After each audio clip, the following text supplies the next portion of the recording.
What's happening, guys? Welcome back to the channel and welcome to another DIY video.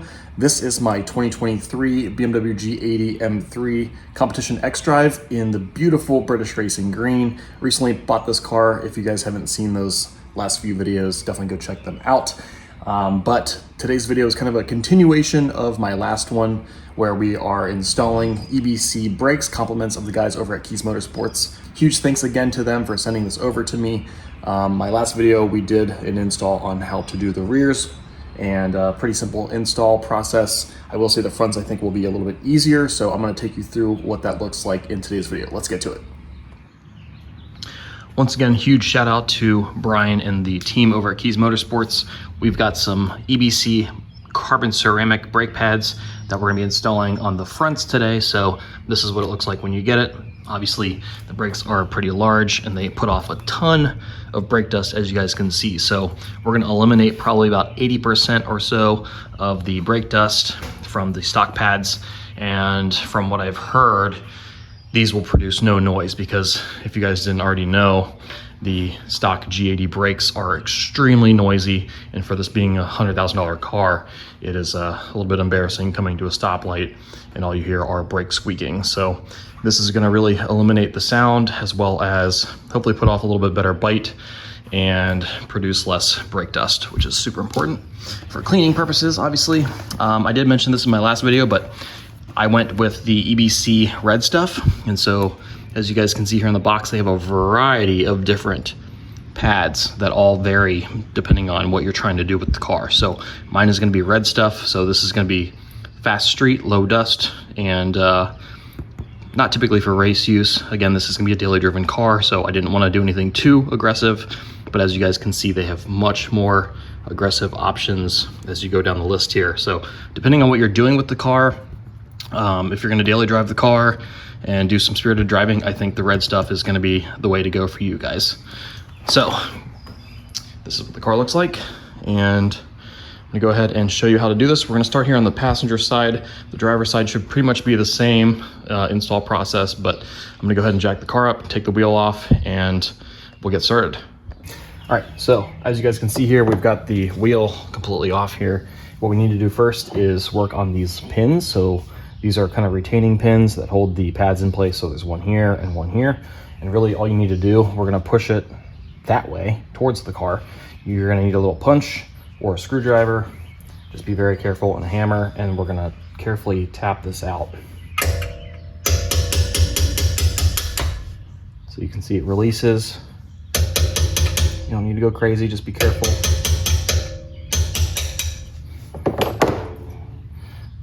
I need to go a little further. There we go. And then you should be able to pull it out from the back side here. So this is what the clips look like, with the little pins. Pull that out on each side. Put those to the side. We're gonna reuse all these. And next, what we need to do, there are two 14mm bolts that we need to remove, one here and one down here on the bottom. That will allow us to swing the caliper out. Additionally, I will say you might want to have, something here to prop it on, because you don't want to strain any of the brake lines or anything like that. So once you take these two nuts off, we're going to swing this out and rest it. Next up, get yourself a paint can or something of that nature to hold this. I've got a little microfiber here just so we don't damage the caliper. And then we're going to go ahead and remove this 14mm. So I'm going to go ahead and loosen both of them first, because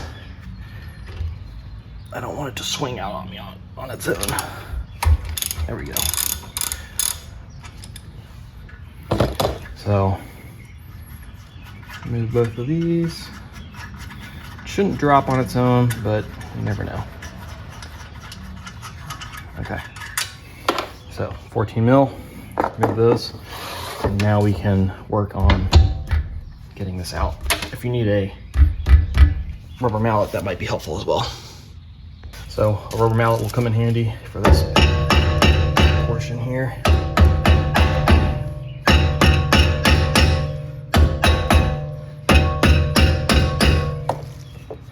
Additionally, we want to make sure that we kind of move these brake lines back here.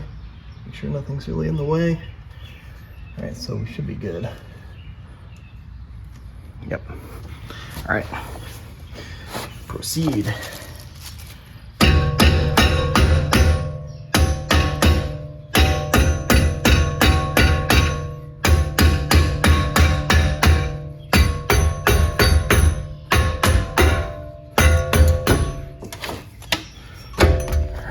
Getting it.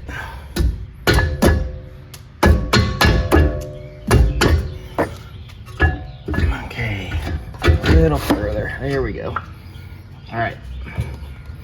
Now you can see what this looks like here.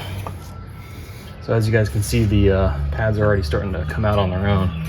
So we're just gonna grab it. There's the OEM Brembo pads. One there, one here. Just like that. Lots of mileage left on these. Again, the car only has 3,200 miles on it, so. But these are gonna be much better with the ceramic pads. So I'm gonna rest this right here and prepare my new pads. So here's a comparison, the stock Brembos versus the new carbon ceramic EBC RedStuff. Now we are ready to install the EBC RedStuff, but before we do that, what we need to do is put some caliper grease on. So this is synthetic caliper grease and helps also make your brakes quiet. So we don't want to have any squeaking or anything like that, or any noise. So this was purchased from a local auto parts store, O'Reilly's, AutoZone, pretty much everybody has this. So we're gonna go ahead and put some of that on the back side here, as well as some of the contact points here in the top, on the sides. And then we're gonna even put some here on the caliper where it rests. So at this point we're able to do that. Additionally, I will say that both of these are the exact same, so it doesn't matter between, you know, front and rear caliper. Unlike the rears were different, but these are identical, so it doesn't matter. And we don't need a crazy amount. This is a lifetime supply, obviously, but we're gonna go ahead and just kind of put this all on the back side here. Don't need a crazy amount, like I said, but just enough to ensure that we don't have any noises going on.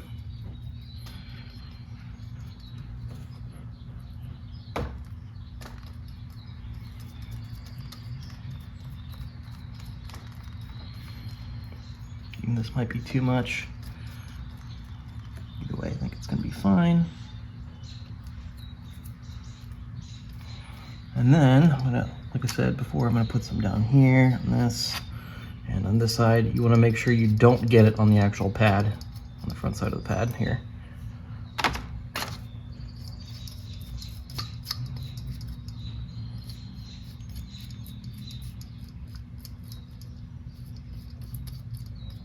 All right, now we're ready to do it, same thing on the actual caliper. And just so you guys can see where I'm putting it on the actual caliper, I'm gonna do it down here where it meets, and then up here as well. Better safe than sorry. So we're gonna do it on both sides here. And ideally, we wanna do this kind of greasing the calipers, or greasing the pads before we pull this whole thing off, because that way you can actually hold it and just swap it real quick, but it's fine. And then we're obviously gonna reinstall this the exact same way that it came out. So this one goes over here, rather. That is a crucial part. There we go. And this one goes here.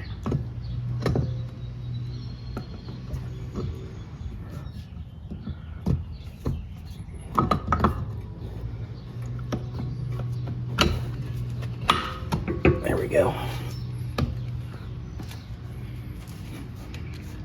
All right, so that's all back into place.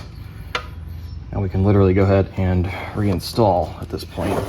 Ooh, okay. I have to bang it on everything. These are a little heavy. This is where your hammer comes in handy again.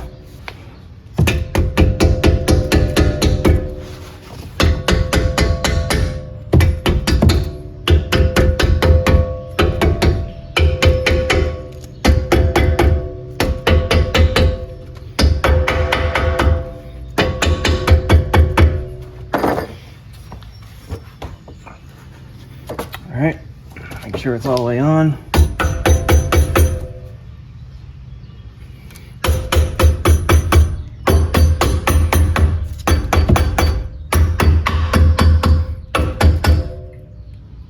There we go. And then we can go ahead and put our 14s back on. And I'm just gonna hand tighten this for the time being here. But we're gonna go ahead and torque this down to spec as well. So now that we've got that 14, those two 14mm nuts on, what we need to do is torque them down to spec. So, and what it's going to be is 95 Newton meters, which is about 70.06 foot-pounds of torque. Go ahead and tighten that up.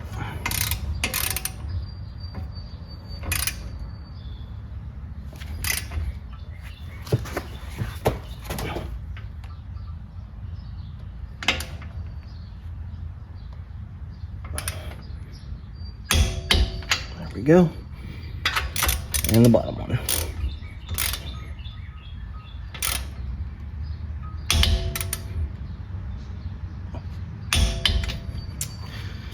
All right, now we are ready to reinstall the pins.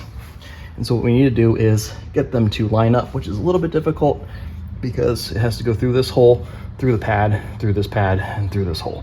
So what we need to do, if you have a problem aligning, you can see that we can move these kind of in and out. Just make sure it's seated properly. And then once again, we're gonna go this direction from this side through the back. So you may need a screwdriver or something of that nature to kind of help align things. So this is where it's a little bit trickier. Okay, so once you've got your holes lined up, you should be able to get it through here. And then see that we need to get it through the front as well. So push the front forward.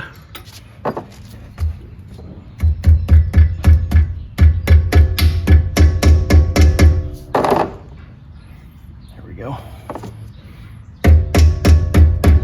Make sure it's all the way in.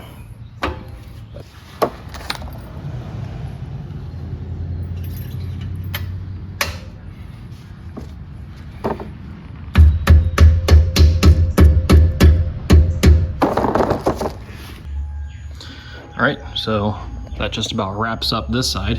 Again, you just want to make sure these pins are all the way in.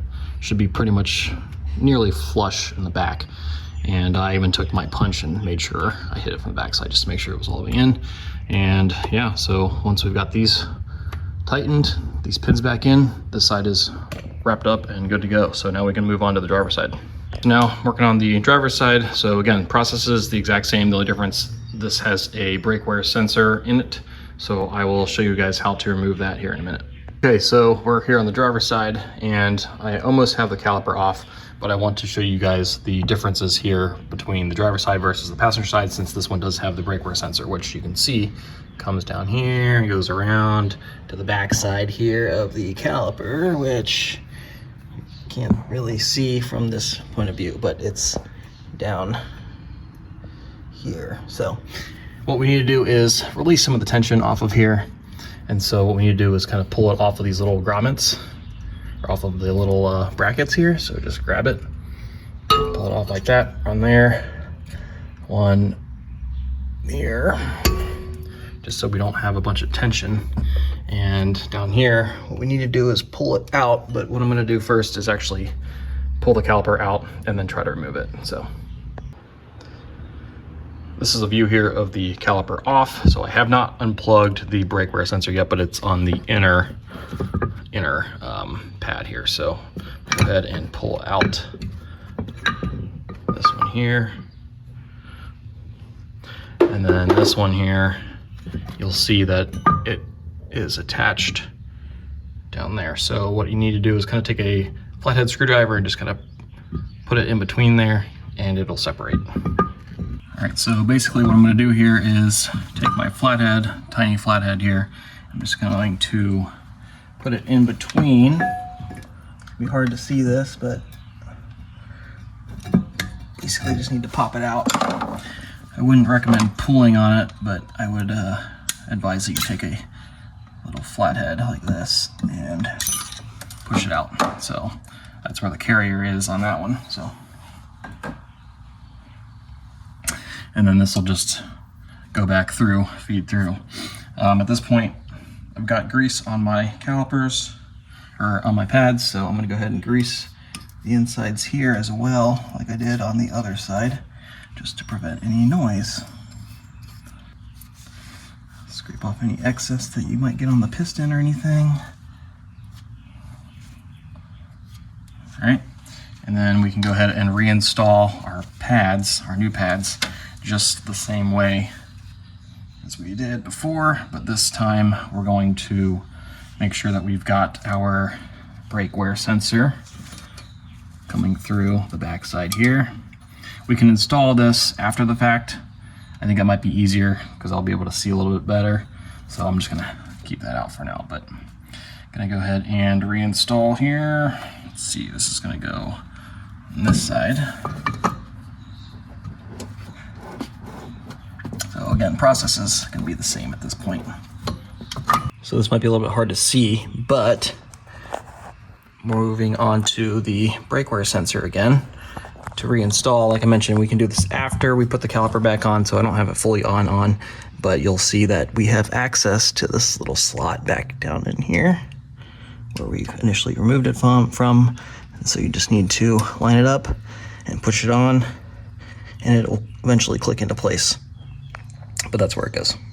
All right, guys, that just about wraps it up for today's video. In terms of the install process, pretty simple. It doesn't take too much time. I will say the fronts are easier than the rears. If you need a DIY for the rears, definitely check the link below. So once again, huge shout out to Keys Motorsports for sending this over to me. And in terms of bedding the brakes, the process is pretty simple. I would do maybe 5 to 6 slow stops from 35 miles an hour to 0. Maybe do that 5-6 times, and then gradually increase the speed, maybe 45, 55, and then continue to apply more brake pressure, and that should be about it. So I guess long-term review, I guess we'll see how they go, but from everything that I've read, these are supposed to be super quiet and 80% less dust, so we should be good to go. I'm really excited for that because these wheels look disgusting, as you guys can already tell. But yeah, so install process pretty simple. If you guys have any comments, questions, or concerns, please let me know in the comments below. Otherwise, we will see you guys on the next video. Take care. Thanks for watching.